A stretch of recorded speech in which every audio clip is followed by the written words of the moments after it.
Presiden Rusia Vladimir Putin pada 28 Juni menyatakan bahwa Rusia mungkin akan memulai produksi dan penyebaran rudal jarak menengah dan pendek sebagai respons terhadap penyebaran serupa oleh Amerika Serikat di luar wilayah mereka. Rudal-rudal tersebut kemungkinan besar termasuk juga jenis Iskander-1000. Rudal ini pertama kali diperkenalkan pada bulan Mei 2024 melalui sebuah video untuk memperingati ulang tahun ke-78 lokasi uji coba rudal Kapustin Yar. Menurut sumber Rusia, rudal-rudal tersebut dapat disebarkan di Kaliningrad atau wilayah Smolensk, yang memungkinkan Rusia untuk menargetkan hampir setengah dari negara-negara Eropa. Rudal juga akan melengkapi armada Rusia di Laut Baltik. Rudal balistik jarak menengah Iskander-1000 yang belum ditetapkan secara resmi, saat ini sedang dikembangkan oleh Biro Desain Bangunan Mesin Rusia, Kolomna. Rudal ini didasarkan pada sistem rudal balistik 9K720 Iskander-M yang memiliki jangkauan hingga 1000 km, atau 2 kali lipat jangkauan Iskander-M saat ini. Selain jangkauannya lebih jauh, Iskander-1000 juga memiliki hulu ledak yang lebih kuat, dan kemampuan lebih baik untuk menghindari pertahanan udara lawan.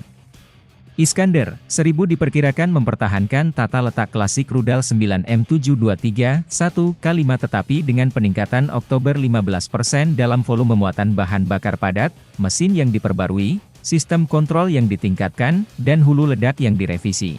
Rudal balistik Rusia yang baru ini kemungkinan akan dilengkapi sistem pemandu inersia otonom, kemungkinan dengan koreksi navigasi satelit dan mungkin pemandu radar berdasarkan peta medan area target selama tahap penerbangan akhir. Rudal akan dilengkapi dengan INS dan modul koreksi comet, P8 GLONASS, GPS atau sistem peperangan elektronik Pita XJK. Penyimpangan rudal dari target, CP, diperkirakan hanya dalam jarak 5 meter saja. Sistem propulsi diharapkan berupa mesin roket propelan padat yang mirip dengan rudal 9M723 tetapi berpotensi lebih besar. Sistem ini kemungkinan menggunakan jenis baru bahan bakar roket dengan denyut yang lebih tinggi berbasis oktogen. Menurut informasi terbuka yang tersedia, bahan bakar baru ini dapat mendorong rudal hingga kecepatan 2700 hingga 3100 m/detik. Rudal dibekali hulu ledak fragmentasi berdaya ledak tinggi, HIFRAG, atau hulu ledak klaster yang beratnya mencapai 350 kg pada jarak 900 hingga 1000 km, atau hulu ledak yang lebih ringan dengan jangkauan 1250 hingga 1300 km. Jika Rusia menyebarkan rudal balistik Iskander-1000 yang berjangkauan 1000 km ini dari Kaliningrad atau wilayah Smolensk, beberapa negara akan berada dalam jangkauannya karena kedekatannya. Dari Kaliningrad yang berada di dekat Laut Baltik, rudal dapat mencakup sebagian besar Eropa, termasuk Polandia, Lituania, Latvia, Estonia, Jerman, Denmark, Swedia, Republik Ceko, dan Slovakia.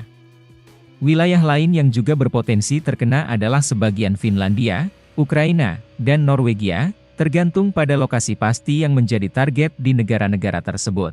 Dari wilayah Smolensk, yang terletak lebih jauh di timur Rusia dan lebih dekat ke perbatasan barat negara itu, Iskander-1000 dapat mencakup Ukraina, Polandia, Lituania, Latvia, Estonia, Moldova, dan sebagian wilayah Rumania. Penempatan ini juga akan mencakup sebagian wilayah Laut Baltik yang berpotensi memengaruhi rute maritim dan operasi angkatan laut di wilayah tersebut. Lokasi strategis Kaliningrad dan Smolensk memungkinkan Rusia untuk menargetkan sejumlah negara anggota NATO dan Uni Eropa, sehingga menimbulkan kekhawatiran keamanan yang signifikan di kawasan tersebut. Penempatan rudal Iskander-1000 di wilayah tersebut akan memperluas jangkauan Rusia dan meningkatkan kemampuannya untuk mengancam aset-aset penting Eropa lainnya.